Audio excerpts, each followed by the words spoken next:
बच्चों, अपन ने परसों इसका चैप्टर नंबर 3 इन हिस्ट्री में अपन ने rises the Hitler Nazism and the rise of Hitler के बारे में पढ़ा था। आज हम उसका second part, Hitler rise to power. This crisis of in the economy, polity and society formed the background to Hitler's rise to power. Born in 1889 in Austria, Hitler spent his youth in poverty. When the First World War broke out, he enrolled for the army, act as the messenger in the front, become a corresponding and earn medals for bravery. The German defect and the Versailles Treaty made up for 4 years in 1919. He earned several groups called the German Workers' Party. He subsequently took over the organizations and renamed it the National Society's German Workers' Party. This party came to be known as the Nazi Party. In 1923, Hitler planned to seize control of Bavaria, march to Berlin, and capture power. He failed, was arrested, tried for treason, and the latter realized the Nazis could not effectively mobilize popular support till the early 1930th century. It was during the Great Depressions that the Nazism became a mass movement. Nazi propaganda straight hopes to better future.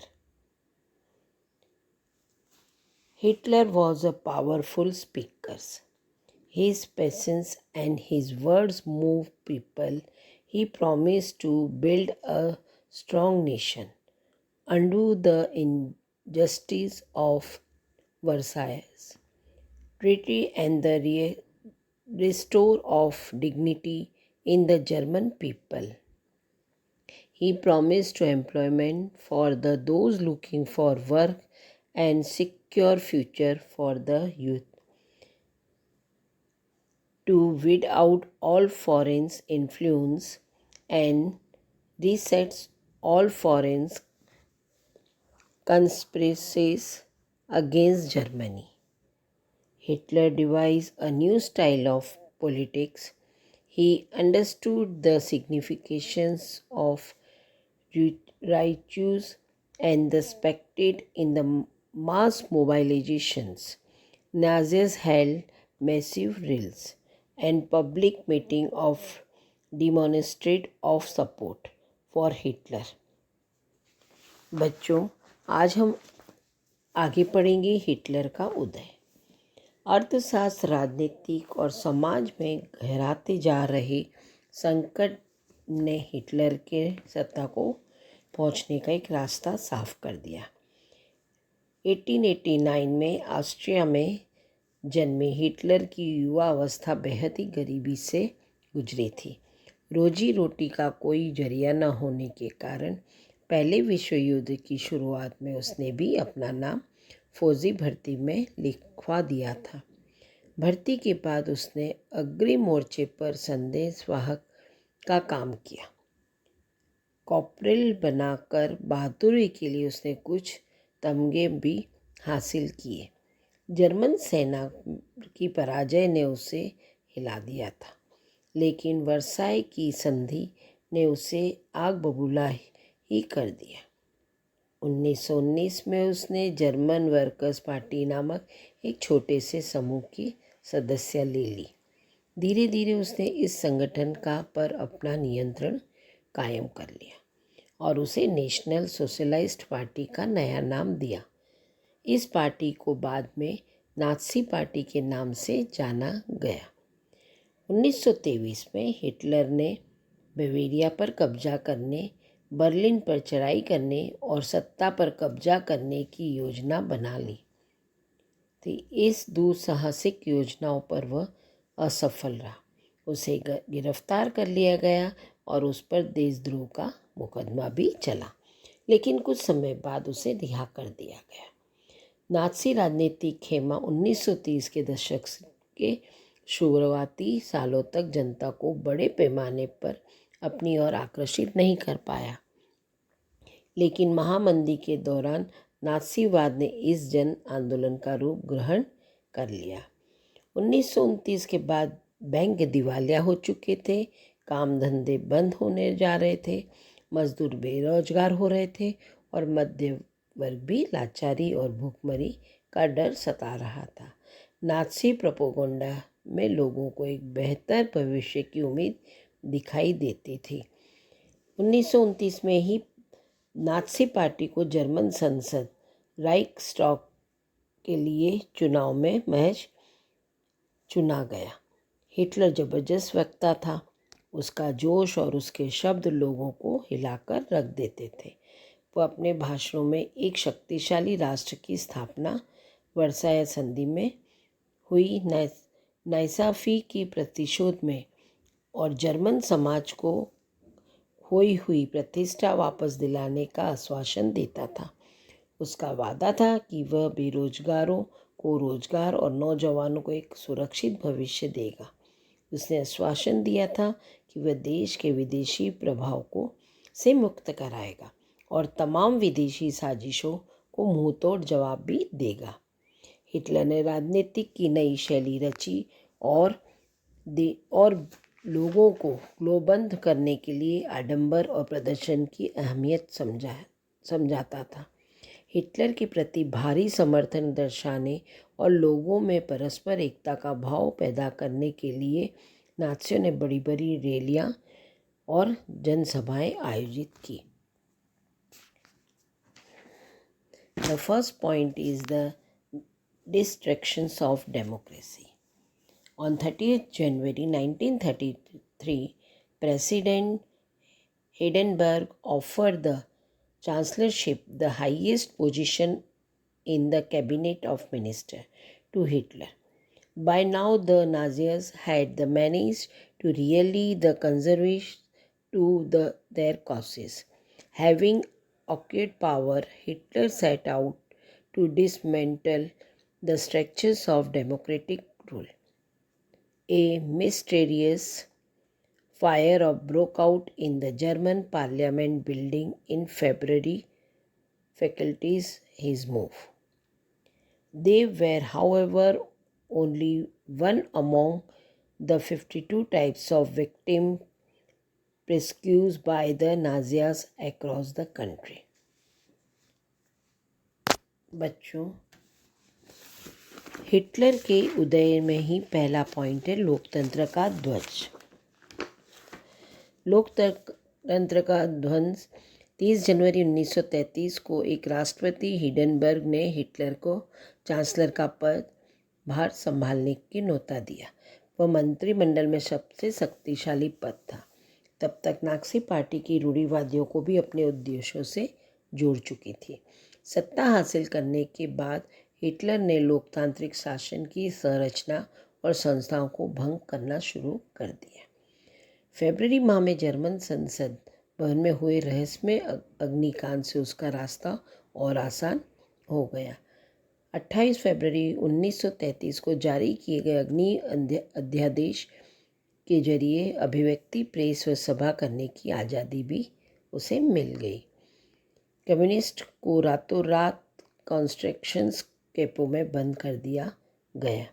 Nazi शासन ने कुल 52 किस्म के लोगों को अपने दमन का निशाना बनाया। 3 मार्च 1933 को प्रसिद्ध विशेषाधिकार अधिनियम पारित किया गया। इस कानून के जरिए जर्मनी में बाकायदा तानाशाही स्थापित कर दी गई। इस कानून में हिटलर को संसद को हाशिए पर धकेलने और केवल अध्यादेश के जरिए शासन चलाने का निरंकुश अधिकार प्रदान कर दिया। नाज़ी पार्टी और उससे जुड़े संगठनों के अलावा सभी राजनीतिक पार्टियों और ट्रेड यूनियनों को पाबंदी लगा दी गई। अर्थव्यवस्था, मीडिया, सेना और न्यायपालिका पर राज्य का पूर्ण नियंत्रण स्थापित हो गया। On the 3 March 1933, famous Enabling Act was passed. This act established the dictatorship of Germany. The special services of the security force were created to control and order to society in way of that the Nazis wanted. The police force acquired power in rule with impunity. Now, second point was reconstructions. Hitler assigned the responsibility of economics recovery to the economist Hilmar Schmidt, who was the amid of full productions and full employment throughout the state fund work creations program. This project produced the famous German Volkswagen. In foreign policy of Hitler acquired the quick success. He pulled out the Rhineland and in 1933 बच्चों second point है पुनर्निर्माण। Hitler ने अर्थव्यवस्था को पटरी पर लाने की जिम्मेदारी अर्थशास्त्री हाल्मर सख्त को सौंपी। सख्त ने सबसे पहले सरकारी पैसे से चलाए जाने वाले रोजगार संवर्धन कार्यक्रम के जरिए 100% उत्पादन और 100% रोजगार उपलब्ध कराने का लक्ष्य तय किया। मशहूर जर्मन सुपर हाईवे और जनता की कार फॉक्सवैगन इस परियोजना की देन थी। विदेश नीति के मोर्चे पर से हिटलर को फौरन कामयाबी मिली। 1933 में उसने लीग ऑफ नेशंस से पल्ला झाड़ लिया, राइनलैंड पर दोबारा कब्जा कर लिया और एक साम्राज्य और एक नेता के नारे की आड़ में 1938 में ऑस्ट्रिया को जर्मनी में मिला लिया। इसके बाद उसने चेकोस्लोवाकिया के कब्जे वाले जर्मन भागी सुडेटलैंड प्राप्त कर कब्जा किया, फिर पूरे चेकोस्लोवाकिया में हड़प लिया। इस दौरान उसे इंग्लैंड का भी खामोश समर्थन मिल रहा था, क्योंकि इंग्लैंड की नज़र में वर्साई की संधि के नाम पर जर्मनी के साथ बड़ी नाइंसाफ़ी हुई थी। घरेलू और विदेशी मोर्चे पर जल्दी ही मिली इन कामयाबी से ऐसा लगा कि देश की नीति अब पलटने वाली है। लेकिन हिटलर यही नहीं रुका। सख्त ने हिटलर को सलाह दी थी कि सेना और हथियारों का पर ज़्यादा पैसा खर्च न किया जाए, क्योंकि सरकारी बजट अभी भी घाटे में चल रहा था। लेकिन नाज़ी जर्मनी के एहतियात पसंद लोगों ने कोई जगह नहीं छोड़ी। सख्त ने उनके पद से हटा दिया गया। हिटलर ने आर्थिक संकट से निकलने के लिए युद्ध का विकल्प चुना। Hitler now moved to achieve his long-term aim of conquering Eastern Europe. He wanted to ensure food supplies in space offered Germany. He attacked the Soviet Union in June 1941. In this aerial bombing and the eastern front of the powerful Soviet armies. The Soviet Red Armies inflicted of the crushing and humiliating defeat of Germany at Stalingrad. After the Soviet Red Army hounded over the retiring German soldiers until they reached the heart of the Berlin, establishing Soviet hegemony over the entire Eastern Europe of half of century therefore. अब Hitler ने अपना सारा ध्यान पूर्वी Europe में जीतने के लिए किया। उसने केंद्रित किया। वह जर्मन जनता के लिए संसाधन और रहने की जगह का इंतजार करता रहा। जून 1941 में उसने सोवियत संघ पर हमला किया। हिटलर की एक ऐतिहासिक बेवकूफ़ी थी। इस आक्रमण से जर्मन पश्चिमी मोर्चे ब्रिटिश वायुसैनिकों ने बमबारी की चपेट में आ गया, जबकि पूर्वी मोर्चे पर सोवियत सेनाएं जर्मनी को नाको चने चबा चुकी थी। सोवियत लाल सेना ने स्तानिलीय प्रसाद में जर्मन सेना को घुटने टेकने पर मजबूर कर दिया। सोवियत लाल सैनिकों ने पीछे हटने जर्मन सिपाहियों का आखिरी तक पीछा किया और अंत में वे बर्लिन के बीचों बीच जा पहुँचे। इस घटनाक्रम से अगले आधी सदी के लिए समूचे पूर्ण यूरोप में सोवियत वर्चस्व स्थापित कर दिया। Meanwhile, the USA had resented the involvement in the war.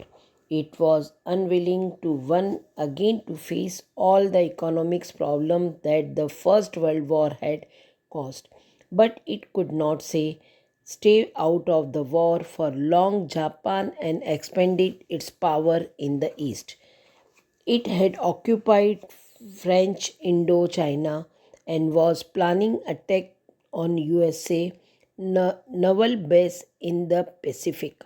When the Japan extended in the support to Hitler and bombed to USA base of Pearl Harbor, the USA entered the Second World War. The war ended May 1945 with the Hitler defeat and used the dropping of the atom bomb on Hiroshima in Japan. America के इस युद्ध में फंसने से लगातार बचता रहा। America पहले विश्व युद्ध की वजह से पैदा हुई आर्थिक समस्याओं को दोबारा नहीं झेलना चाहता था, लेकिन वह लंबे समय तक युद्ध से दूर भी नहीं रह सकता था। पूरब में जापान की ताकत फैलती जा रही थी। उसने फ्रेंच इंडो चाइना पर कब्जा कर लिया और प्रशांत महासागर में अमेरिका नौसैनी के ठिकानों पर हमले की पूरी योजना बना ली थी। जब जापान ने हिटलर को समर्थन दिया तो पर्ल हार्बर ने अमेरिका के ठिकानों को बमबारी का निशाना बनाया, तो अमेरिका ने भी दूसरे विश्व युद्ध में कूद पड़ा। इस युद्ध में 1945 में हिटलर की पराजय और जापान में हिरोशिमा शहर पर अमेरिका परमाणु बम गिराने के साथ खत्म हुआ। दूसरे विश्व युद्ध के इस संक्षिप्त ब्यौरे के बाद अब हम एक बार फिर हिमलट और उसके पिता की कहानी पर वापस लौटते हैं कि वह युद्ध के दौरान नस्ली जुल्मों की कहानी कैसे, इसको हम आगे तीसरे भाग में पढ़ेंगे।